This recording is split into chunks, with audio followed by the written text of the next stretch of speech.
Are you able to see my screen? I've not yet started sharing, I think. How to love God. Oh, I've shared my screen. Okay, great.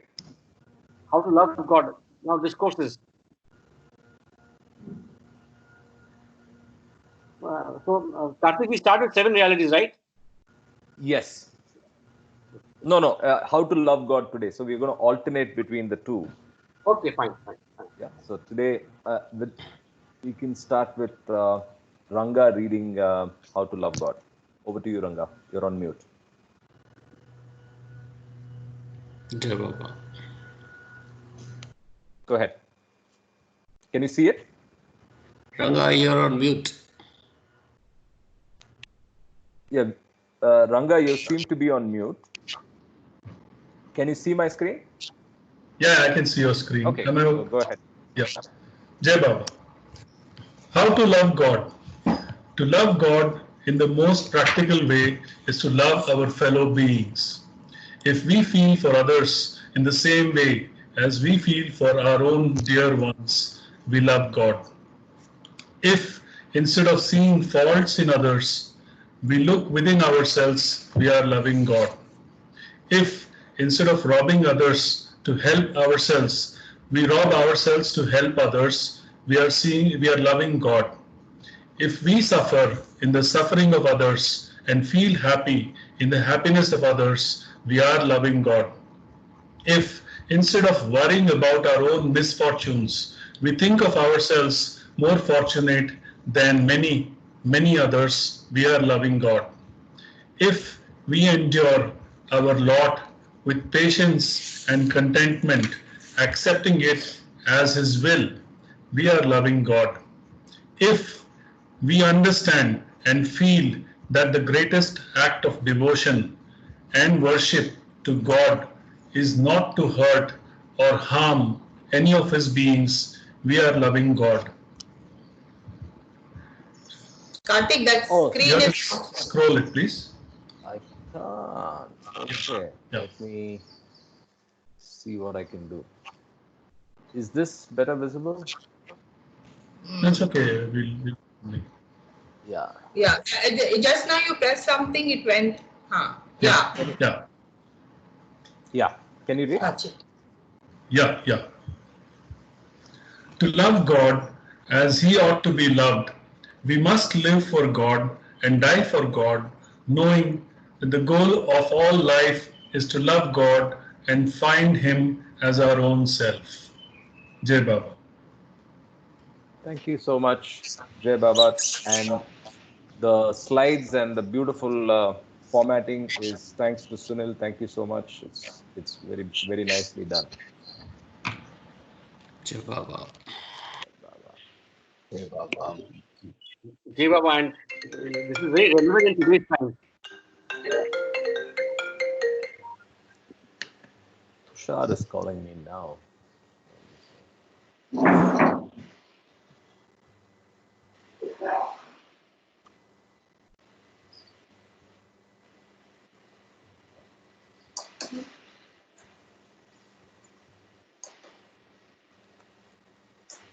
Okay, so we continue from from task of spiritual workers to qualifications of the aspirant. Those on the physical book, it is 350.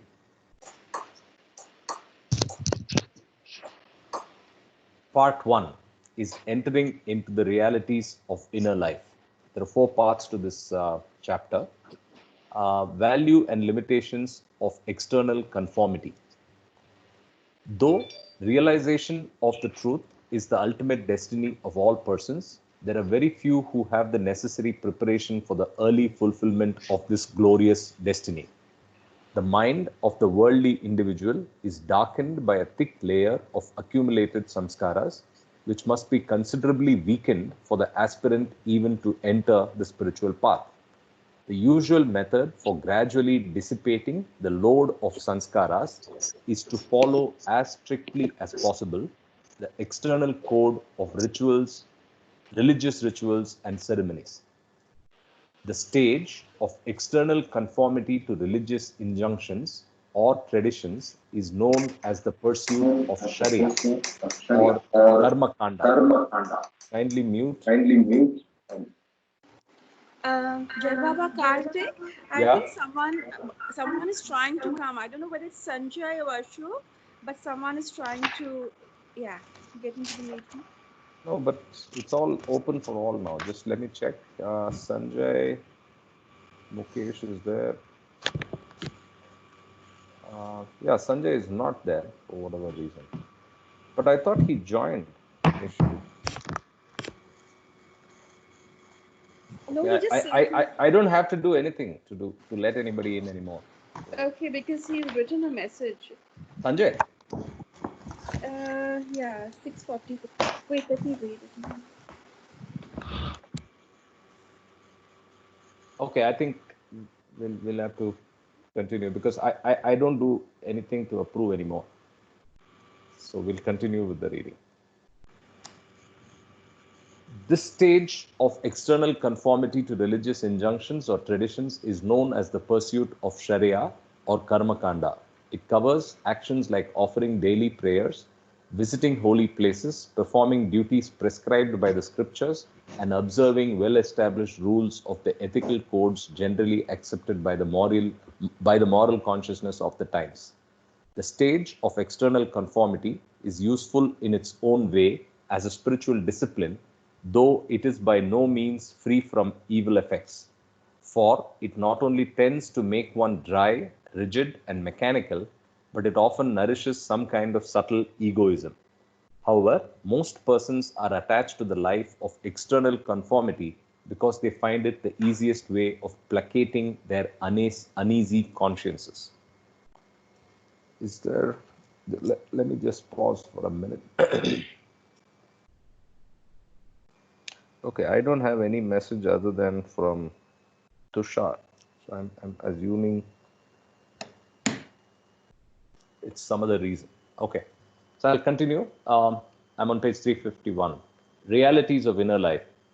The soul often spends several lives in gathering the lessons of external conformity. But there always comes a time when it tires of external conformity and becomes more interested in the realities of the inner life. When a worldly person takes to this higher kind of search, he might be said to have become an aspirant. Like the insect that passes on through the metamorphosis to the next stage of existence, the aspirant transcends the phase of external conformity, Sharia or Karma Kanda, and enters upon the path of spiritual emancipation known as Tariqat or Adhyatma Marga. In this higher phase, the aspirant is no longer satisfied by external conformity with certain rules, but wants to acquire those qualifications that would make his inner life spiritually beautiful. Limitations of conventions.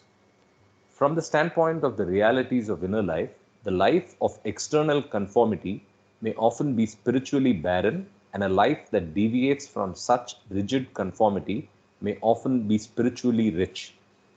In seeking conformity with established conventions and formality, one is almost always prone to slip into a life of false or illusory values rather than a life based upon true and lasting values. What is conventionally recognized need not always be spiritually sound. On the contrary, many conventions express Tushar Gandhi.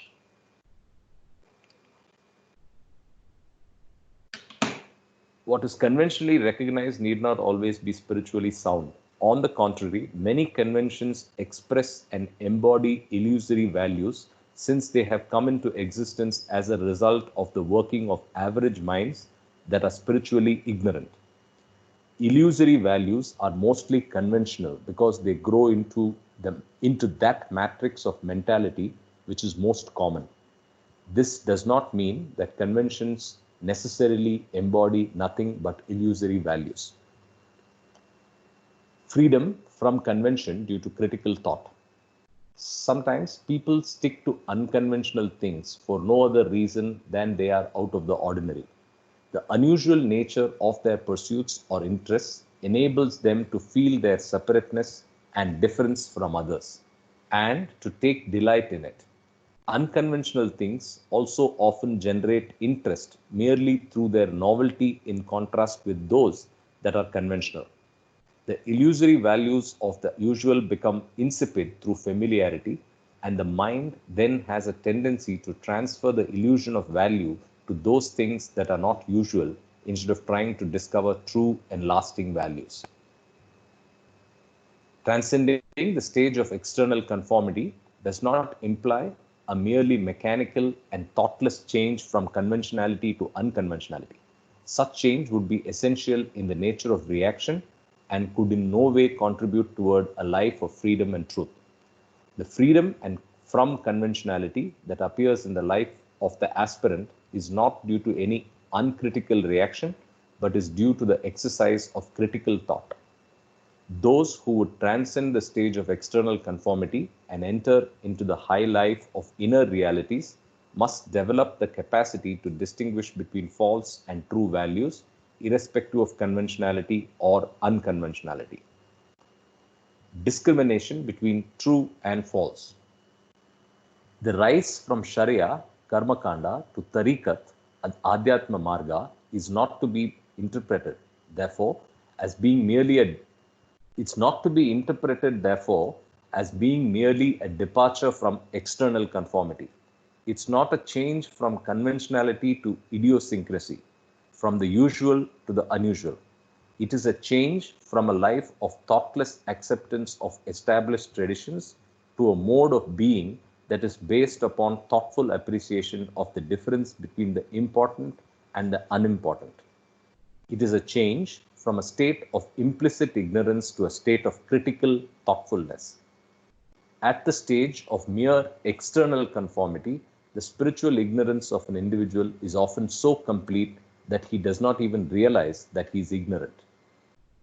But when the person is being awakened and enters the path, he begins by realizing the need for true light.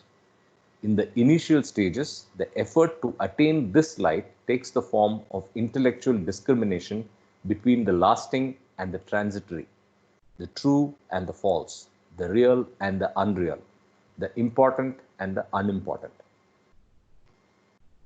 Bankruptcy of barren beliefs.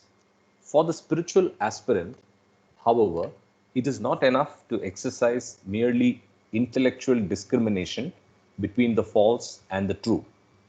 Though intellectual discrimination is undoubtedly the basis for all further preparation, it yields its fruit only when newly perceived values are brought into relation with practical life.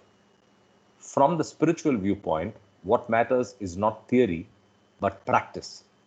The ideas, beliefs, opinions, views, or doctrines that a person might hold intellectually constitute a superficial layer of human personality.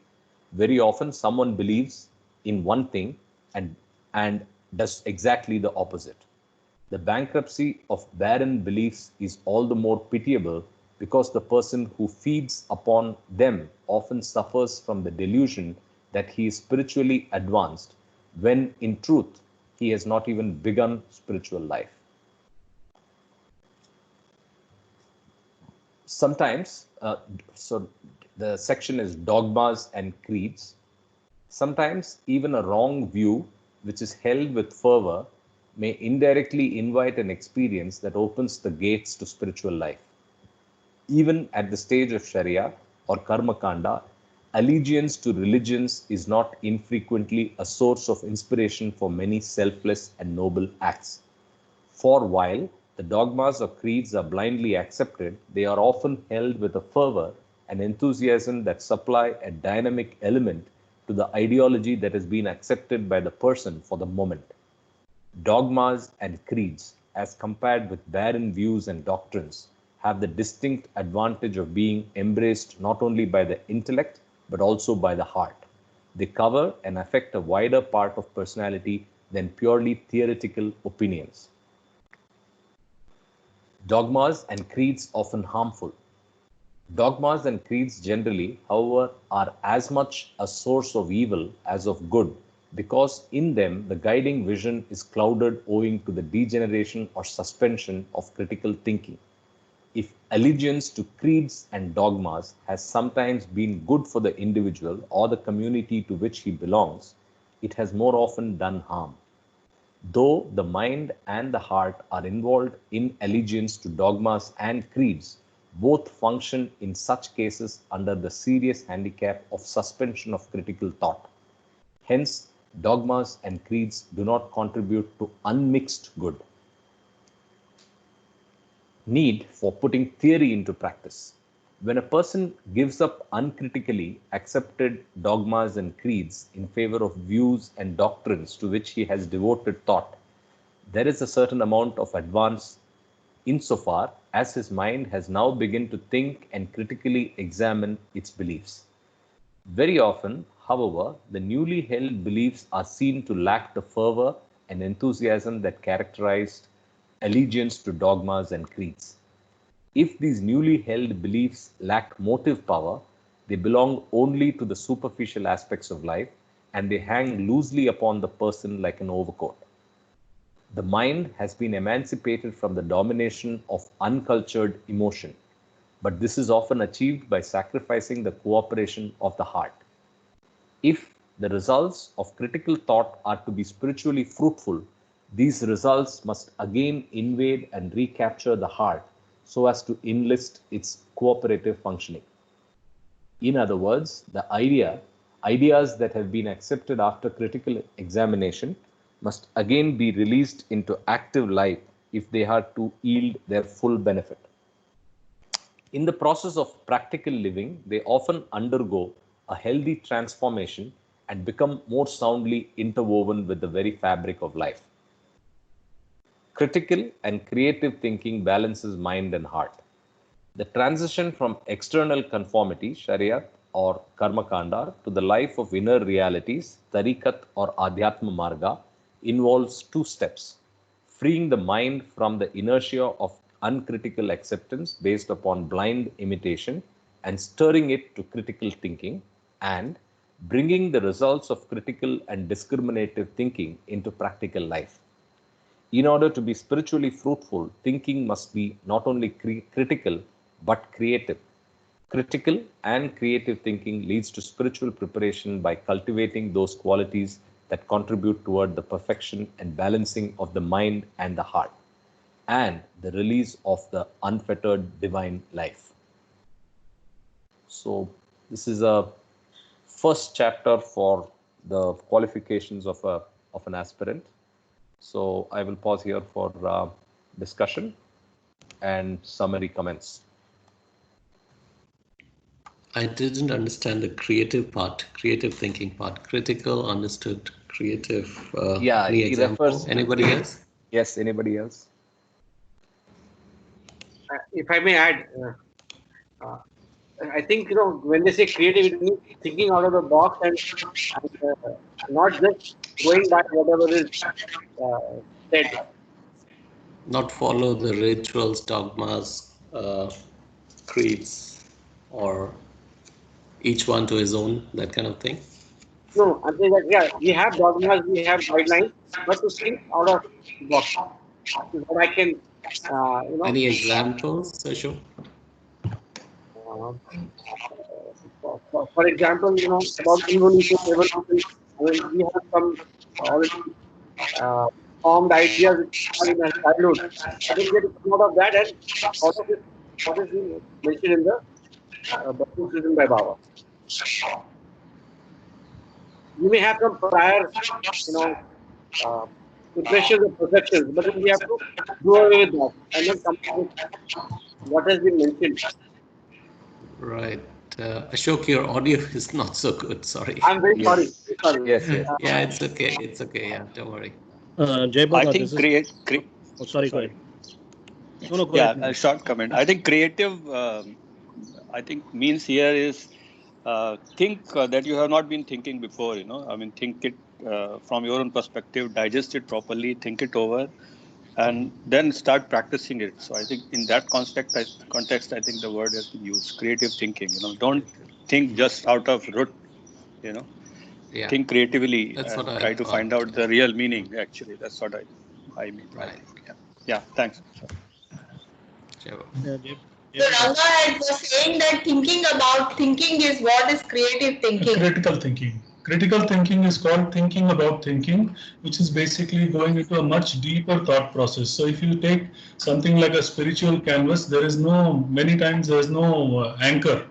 So that's why I think that particular word is referred there. And in fact, this is a technique that is used in many organizations as well. But it was very unusual to find it in a spiritual canvas. Thank you. Well, Kama, I heard you say something. Yeah, You want to add to the summary? Before you take over, I also wanted to ask you and the entire group, what is barren beliefs? You want to add that question? I did not understand that word barren beliefs. If someone can explain. it's blind faith. Barren beliefs. blind faith without understanding the deep meaning of what we are doing. Like we go to the temple every day. I used to go in my childhood, just pour milk on Shiva or something like that. I believe that's what barren belief. I think I can relate. Following blindly without really understanding. To me, barren belief looks more like when we are simply following ritualistic practices. After a while, there is no meaning left in it. So whatever belief system you started with has got no further meaning for you. So maybe it becomes a barren belief at that time.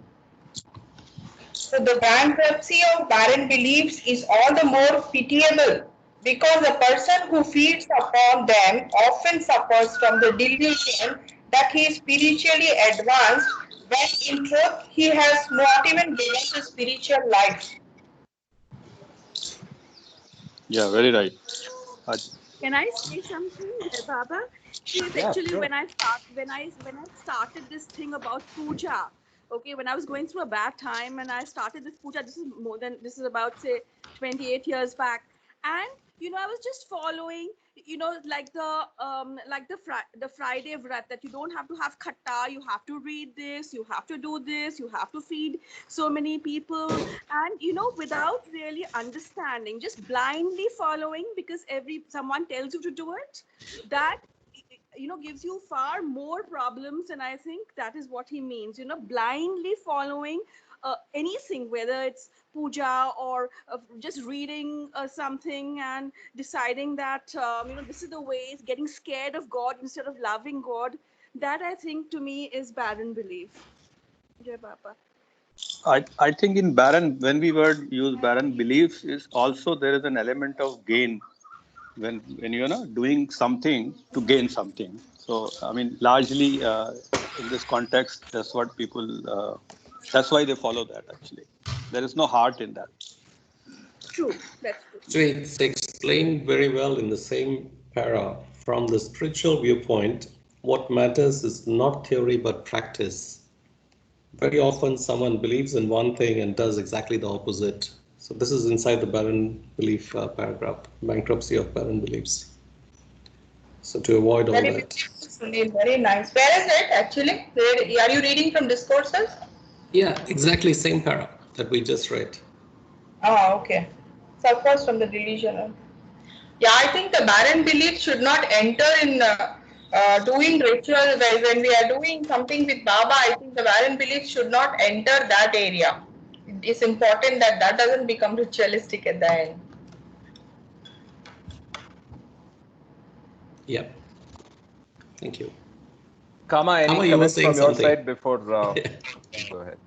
Yeah, Jai Baba, I was hearing to all the different comments. So I think first when Sunil initiated this discussion, basically, as you said, different strokes for different folks, number one. Number two is each one has a unique DNA, which means a spiritual DNA based on our sanskaras is unique. So I call it the ball game theory. Remember, I love the analogy of ball games. In terms of karma yoga, when you use hands, you call it the basketball, football, baseball, where you are actually have to know the rules of the game. That is theory. That's only 1%. 99% is practice, practice, practice. Now, how each player plays the game is based on his critical and creative thinking. Now, if you look at all the ball players, I've been a great fan of basketball. When I was in New York, I was a Knicks fan and all that. Like a guy like Michael Jordan, the top players, there is a certain, they have this ability of going beyond that, you know. And I believe that critical and creative thinking applies to every aspect of our life. Karma yoga, bhakti yoga, jnana yoga. Whether you are a factory worker, blue collar worker, whether you are a white collar worker doing jnana yoga, whether you are an artist, musician, I think this applies in every context of our life. And I think this also is equivalent to what we call as Vivek and Vairagya, because here it talks about, based upon thoughtful appreciation of the difference between the important and the unimportant. That's why discrimination is very important. And another thing that came to my mind is, why did Baba dictate all these books? Being a Baba lover and saying Baba, Baba all the time and getting into semantic saturation, unless one has the pure love, the gift of pure love from Baba, where all the 7 deadly sins, or what Baba says in the chapter on love, infatuation, lust, greed, anger, jealousy, are eliminated, we have to use our discrimination, critical thinking. And that is why I think it's very important for everybody to read and understand, what Baba calls it the spiritual understanding. So I think that this chapter is very important because, again, it emphasizes the balancing of mind and heart. And people say, I'm just Baba lover, Baba is doing everything. No. Baba is basically said that, I can't change your destiny. I can only give you inner strength.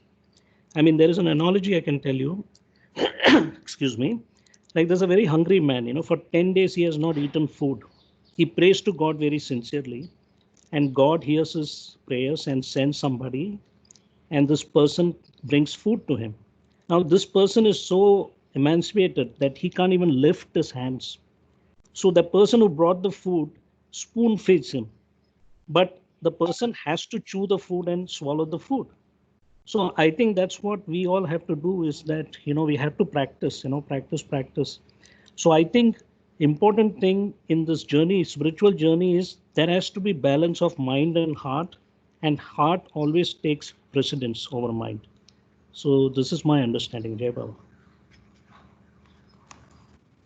Jai Baba. Thank you. Clear. Jai Baba. Great. I will then continue from part 2, qualifications of the aspirant. Part 2, some divine qualities. Qualities necessary for spiritual life interconnected. If the inner life of an aspirant is to be harmonious and enlightened, he has to develop and express many divine qualities while he is engaged in his daily duties. Each quality by itself may not seem to be extremely important, but to consider it apart from its necessary relationship with other important qualities is not correct. In spiritual life, all these qualities implement and support each other, and their interconnection is so vital that not one of them can be completely ignored without detriment to many other essential qualities. So considered in its true function, each of these divine qualities turns out to be absolutely indispensable for a complete life. Patience and persistence. Every person is a rightful heir to the truth, but he would inherit it must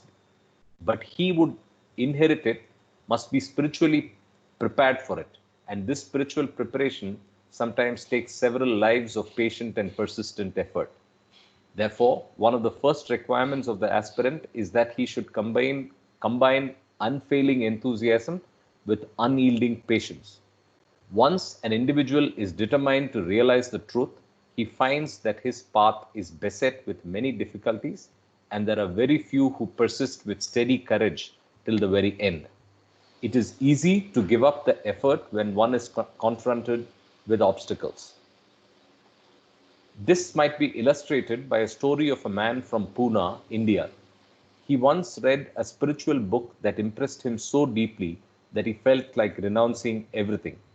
He left Pune and went to a forest near the city, and sitting under a tree with prayer beads in his hand, he began to repeat God's name. He kept doing this all day in spite of much inconvenience and dwindling enthusiasm. After sunset, he heard from all the sides the cries of animals, and though these cries grew louder and louder in the gathering darkness of the night, he persisted in his determination. However, when he saw through the darkness a huge bear coming toward him, he fled for his life and ran at top speed until he fell unconscious in a shop back in Pune. As he regained consciousness, he related his adventure to those who had gathered around him, much to their amusement, and that finished his mood for renunciation. Accepting world as it is. Spiritual effort demands that not only physical endurance and courage, but also unshrinking forbearance and unassailable moral courage. The world is caught up in Maya and is addicted to false values. Therefore, the ways of the world run counter to the standards the aspirant has set for himself. If he runs away from the world, that does not help him. He will again have to come back to the world to develop that quality which would enable him to face and accept the world as it is. Very often, his path lies through the world that he has to serve in spite of not liking its ways. If the aspirant is to love and serve the world that does not understand him or even is intolerant toward him, he must develop infinite forbearance. Forbearance.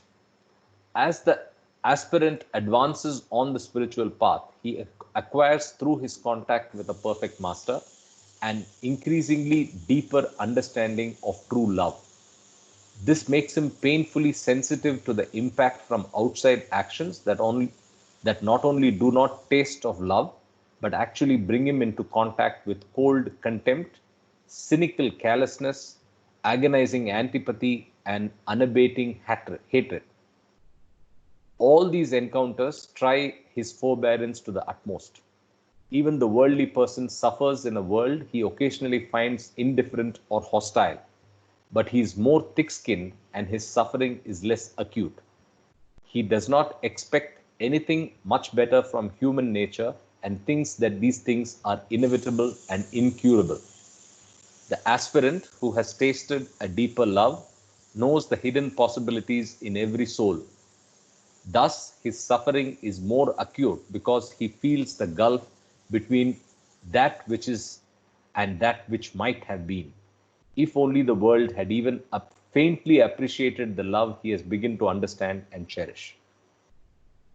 Moral courage and confidence. The task of forbearance would be easy if the aspirant could become reconciled to the ways of the world and accept them without challenge. Having seen the higher truths, however, it becomes his imperative duty to stand by them even if the whole world opposes him. Loyalty to the higher truths of his own perception demands unshakable moral courage and readiness to face the criticism, the scorn, and even the hatred of those who have not yet begun to open up to these truths. Although in this uneven struggle, he does get unfailing help from the master and other aspirants, he has to develop the capacity to fight for these truths single-handedly without relying upon external help all the time. This supreme moral courage can only come with supreme confidence in oneself and in the master. To love the world and serve it in the ways of the master is no game for the weak and faint-hearted. Moral courage, freedom from worry is the section. Moral courage and self-confidence should be accompanied by freedom from worry. There are very few things in the mind that eat up as much energy as worry. It is one of the most difficult things not to worry about anything.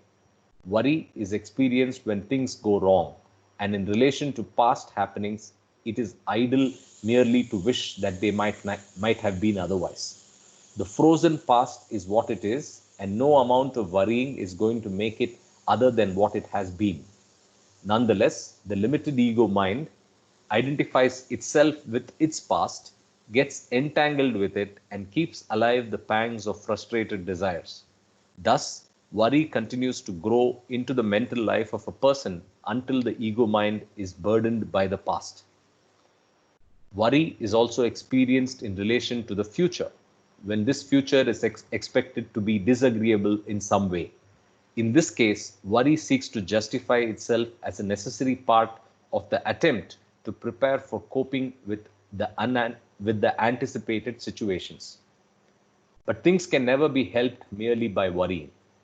Besides, many of the things that are anticipated never happen, or if they do occur, they turn out to be much more acceptable than they were expected to be. Worry is the product of feverish imagination working under the stimulus of desires. It is the living through of sufferings that are mostly of one's own creation. Worry has never done anyone any good, and it is very much worse than mere dissipation of energy, for it substantially curtails the joy and fullness of life.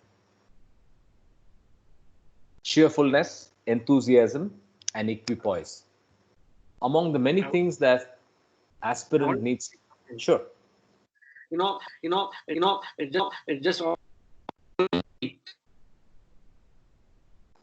Ashok, your audio from the financial side is that I'm sorry, can you hear me now? Yeah. Hello, can you hear me now? Yes, we can. Okay, so I was just an analogy on worry, taking it from the financial world. So we say that past is a cancelled check and future is a promissory note. So we should concentrate on the present, which is cash. Yeah. So some sort of analogy for the worry part of it. True. Good. Among the many things the aspirant needs to, the section is cheerfulness, enthusiasm, and equipoise. Among the many things the aspirant needs to cultivate, there are few that are as important as cheerfulness, enthusiasm, and equipoise. When the mind is gloomy, depressed, or disturbed, its actions are chaotic and binding. Hence arises the supreme need to maintain cheerfulness, enthusiasm, and equipoise under all circumstances. All these are rendered impossible under the aspirant unless the aspirant succeeds in eliminating worry from his life. Worry is a necessary result of attachment to the past or to the anticipated future, and it always persists in some form or the other until the mind is completely detached from everything. One-pointedness. The difficulties on the spiritual path can be overcome only if the aspirant has one-pointedness. If his energies are dissipated in worldly pursuits, the progress he makes is very slow. One-pointedness implies dispassion concerning all the allurements of the phenomenal world. The mind must turn away from all temptations, and complete control must be established over the senses. Thus, control and dispassion are both necessary to attain one-pointedness in the search for true understanding. Guidance from Master. The supreme condition for sure and steady progress on the path is the benefit of guidance from a perfect master. The master gives just the guidance and help which is necessary according to the immediate needs of the aspirant. All the master expects is that the aspirant will try his best for spiritual advancement. He does not expect immediate transformation of consciousness except where the ground has previously been made ready. Time is an important factor in spiritual advancement, as it is in all material endeavors. When the master has given a spiritual push to the aspirant, he waits till the help thus given is completely assimilated by him. An overdose of spirituality always has an unhealthy reaction, particularly when it is inopportune. The master, therefore, carefully selects the moment when his intervention is assured of maximum results, and having intervened, he waits with infinite patience till the aspirant really needs further help. So that's part 2 of qualifications of the aspirant. I was thinking of this group when you were reading this last para, Karthik. Okay. It's really Baba's push to all of us right now. And I think he's waiting with infinite patience till the aspirant really needs further help. That's a good one. That's a very good one. It's true of where we are. At least But to I think myself, I can relate it 100%. Thank you, Baba. yes. True. Yeah. Baba. So I think the aspects of the aspirant are very clearly brought out here in this chapter. So with that, I'll open up for any other summary and final comments before we go to the next one. Kama, I think I heard some of the voice. Sanjay? Yeah, I only from, as I said, I look for the practical application of things. Worrying from the chapter at this looks very beautifully written and accepted. But we are working in a very competitive environment, and then we are supposed to chase targets, complete projects, and achieve deadlines.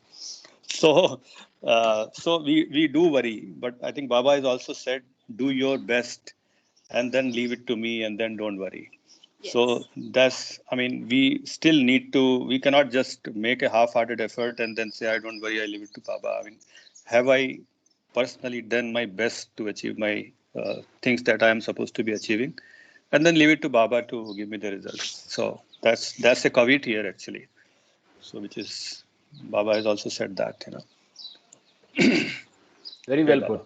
Very well Yeah. put. I think that, and the other takeaway for me was this constant uh, struggle to balance between the pulls of worldly allurements and the spiritual progress is a given. But then that's the path we have chosen, right? So we'll have to continue to be persistent and perseverant, right? Yeah. If I may add, can you hear me? Yes. Yeah. Yes. Jai Baba. I think to talk about endurance and also a lot of patience. And what comes out is that on this path, we definitely need hand-holding at all times of our beloved Baba. So, I mean, the spiritual perfect master is very, very essential and necessary for on this path to progress. So that comes out in various places, including here. True. Jai Baba. Jai Baba. I think in visuals, and I think of this group as we are in an ocean, and we are holding each other's hands, and the waves are tossing us up and down, and we use weight and will to wade ourselves together through this journey. That was my takeaway from this chapter. With full of cheerfulness. Beautiful. Jai Baba. Yeah. Yeah. Beautiful. Very nice. Very nice. Yeah, Kama, Baba, very well put. Kama, you want to say something or can I? yeah, go ahead, Vidya. Okay. So I totally agree with Sanjay Nigam on worry part. Though all of us many times, all of us keep saying that we should not worry. Baba said, don't worry, be happy. And we read it again and again that don't worry, be happy, be cheerful and all that stuff. But most of us do worry. And that is the fact of life that we worry. And the basic insecurities in life in the gross world are too big that people can just ignore the worry part and just go ahead in life. Now, in my experience, what I have gone through is that one, we cannot stop the mind from worrying because that is what is coming from the social or the other whatever we have conditioning part we have gone through. Our parents have told, our bosses or our organizations keep telling us that like right now economy is not good, anything can happen and things like that. This keeps happening all around us all the time. And if we have done 7:30 to 8:30 Baba's reading session and told ourselves that Baba is there, we should not worry, after 8:30 we tend to worry. This is what I have seen in my, even if you go to Mehrabad, after you come back, you at Mehrabad you feel good, and when you come back from Mehrabad, the moment you cross that Ahmednagar circle, you start worrying. So this is the fact. Now, deceiving ourselves, saying Baba said, don't worry and we will not worry. And then doing it again and again doesn't leave us. So I got fed up of that attitude of doing this again and again. And I told Baba, whatever I feel at Mehrabad, at Samadhi, inside Samadhi, I should feel the same when I go back to my world. And that is a challenge I had given to myself, because if I feel absolutely blissful inside with in Baba Samadhi or Mandali Hall or Mehrazad space or wherever I have been with Baba before, it gives me the same bliss, I should come back to the world and have the same bliss. And that is the boon I want from you, or your gift I want from you. And I have put myself to tough practice of how to stop worrying and really be, with Baba and really be cheerful. And being with Baba means just being happy and, inside happy. Outside you might be angry, outside you might be just showing any expression, but inside you're just blissful. So the bridge I have discovered is, unless there is spiritual progress, this worry does not go. So instead of working through mind and saying that I will not worry and stopping the thoughts, or diverting yourself into other things, or just kind of having a party and just ignoring the whole all the problems of life, or just running away from the world and just doing this all this yoga meditations or doing anything else, these things does not really take us from the worry. Take us out from the worry. The real things that lifts us from the worry and where master's help is available is when we really focus on our spiritual growth. And how we focus on our spiritual growth is, obviously we have so many things given by Baba, like we read How to Love God or 7 Realities and so many things. And the one important thing which I found is actually loving Baba from the heart, like you are, there is no beginning, no end, there is nothing before this, nothing after this, and this is the beginning and the end. Just loving him, like put your full force in loving him. In some moment you will see this worry factor disappears, because the internal progress happens. So there is a scientific thing and there is a intuitive thing added to for this worry to go. Till then the worry is going to remain. So instead of directly working on worry, it is good to work on ourselves and grow ourselves spiritually. It is like in a dark room, if it is a dark room and it is like you are worrying, you say worry is a dark room, you can't do anything with that darkness. You have to switch on the light, and that switching on the light is loving Baba at a higher level than you are loving today. If you are at X, you have to be X plus. If you are at X plus, you have to do X plus plus. So we have to push ourselves to love Baba to the next level, and that is one day that worry will go. That's my take on this worry. Jai Baba. Jai Baba. Very well said. Very nice. Very nice. Thanks for elaborating on this. This was very important. Thank you. Can I just add that generally when I worry about something, when I'm worried about my children, I just give that worry to Baba and I get freed of that worry, because then I'm not putting any thought into it. Because then he tells me that, okay, do you trust me, Samira? Then I say yes. Then, I feel, okay, now I'm not going to worry. So whatever little worry I have, even every day in the small day-to-day things, or, I just give it immediately to him and end it there.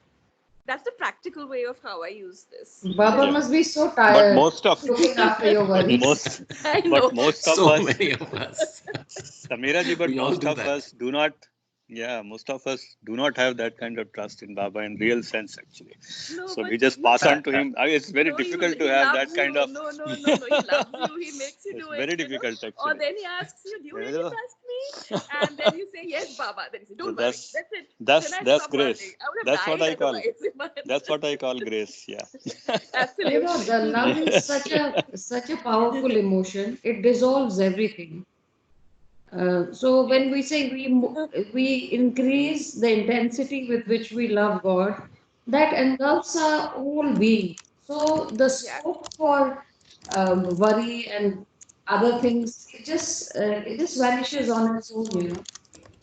Yeah. So absolute Otherwise, submission I and would have really died. thus to I would have say. really died by now. But you're keeping our Baba very busy, you Absolutely. know. Yeah. Every time I have a little thing to worry, I say give it to Baba, you know? I mean, that poor thing must have really troubled him all the time, but that's all I know. Jai Baba. Yeah. Yeah, Baba.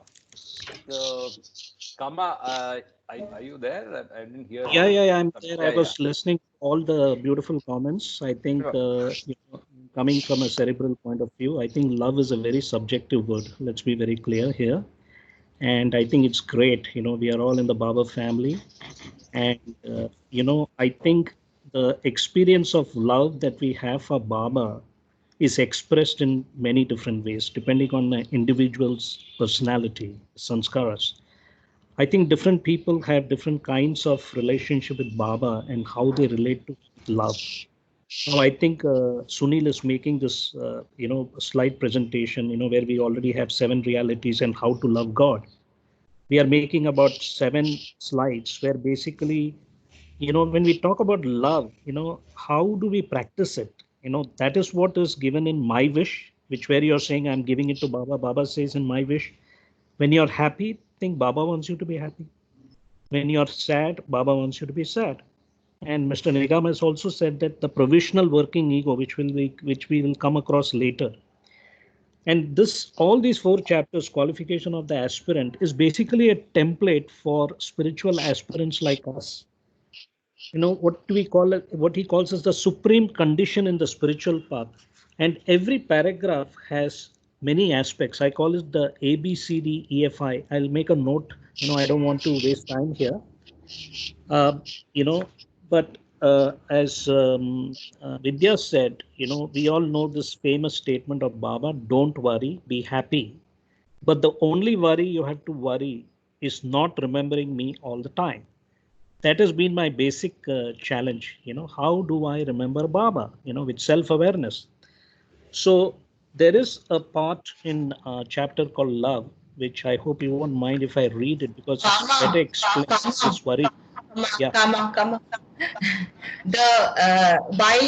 When you say the statement, that don't worry, be happy, and the only worry you should have is to worry. And I have heard this from you many times, and I see that the humongous effort you are making to remember him and doing so many things through your mind is really commendable. I have not seen anyone in my life who feels that he is not able to love Baba and so sincerely accepting that I don't know how to love him and I'm just making this effort.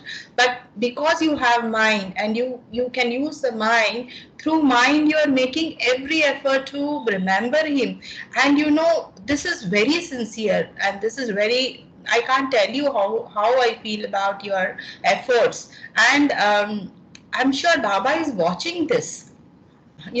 So I'm sure this is also, as you said just now, it's an expression of love, and you're saying I don't have this heart, which is, I can't understand what this heart is all about, but I have this mind, and through mind I am just trying to approach you. Please open the door to heart, and one day that will happen, I'm sure, Kama. So I just felt like it definitely will get there for you. Jai Baba. Thank you, Vidya. I think well put. I come across like a person who's very cerebral. Actually, look, I wouldn't be in this ball game, the Baba game of love, unless he wanted it. So I definitely feel a lot of love from Baba, no doubt about it. 100%. It's just my approach is different. You are definitely much better that you realize that you are not able to do this than deceiving yourself. No, I love Baba. Smart enough to realize, Kama. Yeah, No, you are. Kama realizes that That genuinity really matters in Baba's world. That is what he wants. No, absolutely. I think that material life and spiritual life are 2 sides of the same coin. We have only, segmented what we call as, material life and spiritual life for, classification purposes and to be discriminative, like you have to be practical in your material life. And that's very important, So Well, I believe, that, like I said, everybody is approaching Baba in his own way, and he is doing the job because he is going to allow us, how we going to love him and all that. And my thing is, I push myself because I'm paranoid. There is a management principle called Peter's principle. Every man reaches his level of inefficiency, you know. So the most important thing is, even if you're on the sixth plane, it doesn't matter because you have to attain union. That's it. There is only fana here. So what I wanted to say was just read one paragraph where, this about worry that Baba talks about.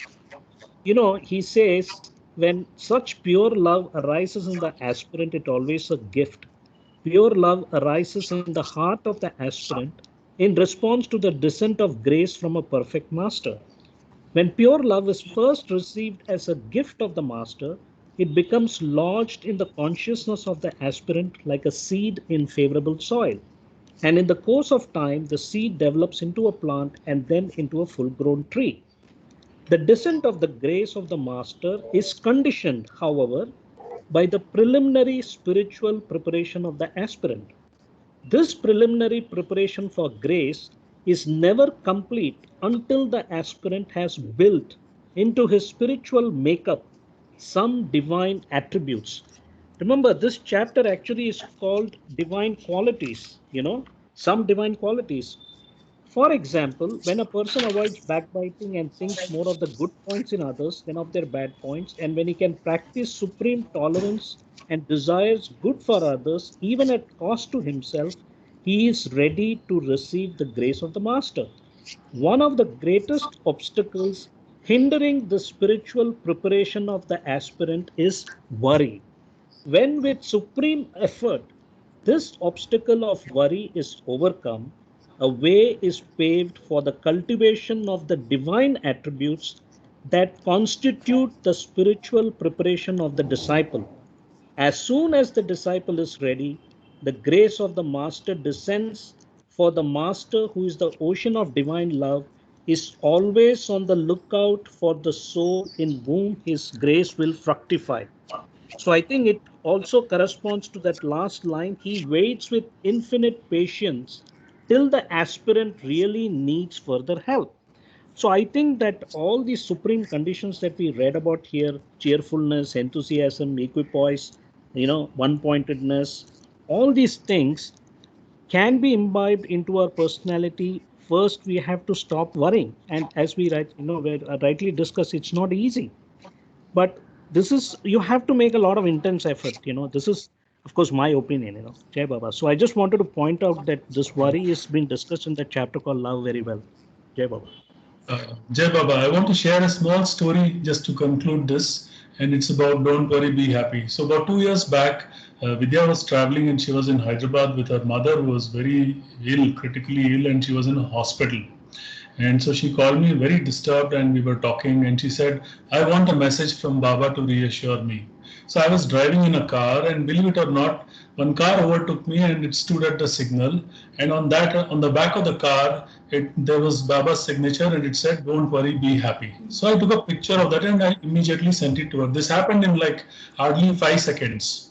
And the car went off, and then I drove, and she was very surprised that she got this message. Now, I was even more surprised that you don't find cars with Baba's signature. After 2 weeks, I went to the Jayanagar Center on one of the Sundays, and there I find this car parked. Then I understood that, so I think Baba works in very mysterious ways. And this is a live example of how he sends a message instantly. And how he helps me. And by the way, the next morning, her mother was okay.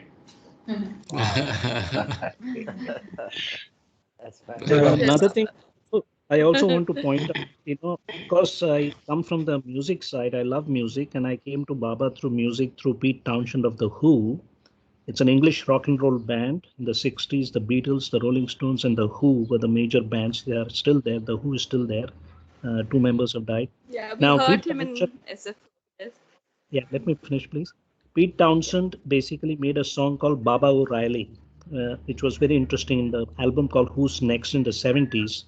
And later on, in 1988, Bobby McFerrin, an African-American jazz musician and a conductor, he composed the song Don't Worry, Be Happy, and it became the #1 hit, and it won the Grammy Award.